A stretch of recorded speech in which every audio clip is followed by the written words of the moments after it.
What would you do if you woke up in a hospital and the world had fallen apart? No explanation, no warning. Hello!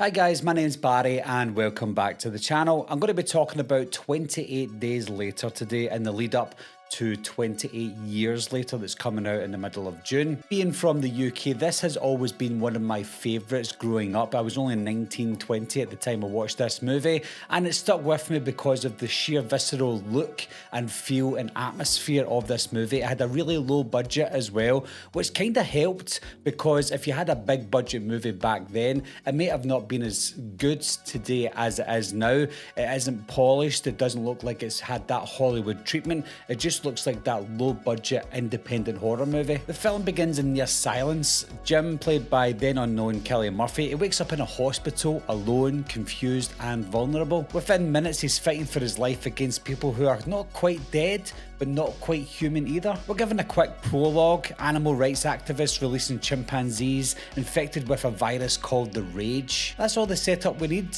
Danny Boyle doesn't dwell on the why it's happening and how it all unfolds. He just gives us that small snippet of the rage and then it just unfolds from there. Jim eventually finds other survivors like Selena, Frank and his daughter Hannah. But even amongst the living, safety is an illusion. But the real horror? What people are willing to become once the rules are gone. There's something totally understated about Jim's character. He starts off fragile, a bicycle courier with no grand ambitions, no heroic backstory, just a man waking up to a nightmare. But as the story unfolds, we see his humanity harden, not in a cliched, now I'm a badass kind of way, but in a way that survival demands evolution. Cillian Murphy brings that authenticity to his role. You believe his confusion, his grief, and later his fury. But when it counts, Jim steps up, and when he does this, he becomes that sort of hero that we always wanted to see. Selena too, she deserves praise. She's practical, brutal when needed, and she's protective in a way that doesn't sacrifice her character. The entire cast, British and Irish through and through, helps ground the film in something real. As someone from the UK, that raw, grounded tone made the film hit harder. Now, like I said, the film didn't look like that grand Hollywood movie. Some people said it looked cheap, and it's true, the budget was tight, shot mostly on digital video. The grainy,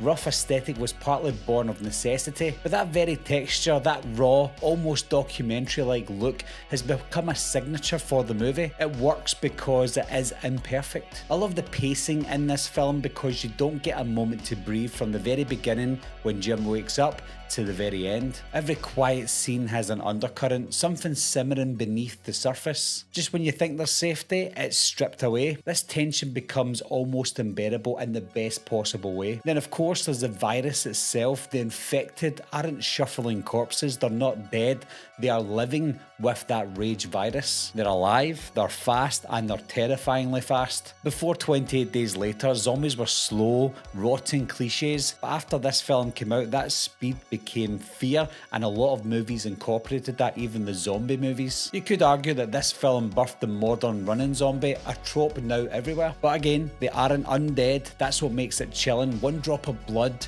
and you're done. No transition, no goodbye. And beyond the infected, the film's true horror lies in what happens between the people, long before The Walking Dead made it mainstream. 28 Days Later showed us that survival horror isn't about the monsters, it's about what happens when the structure of society collapses. You get the military compound at the end of this movie, that's where the real dread kicks in. The infected of course are scary, but it's what people will do after the world has went into this apocalyptic state.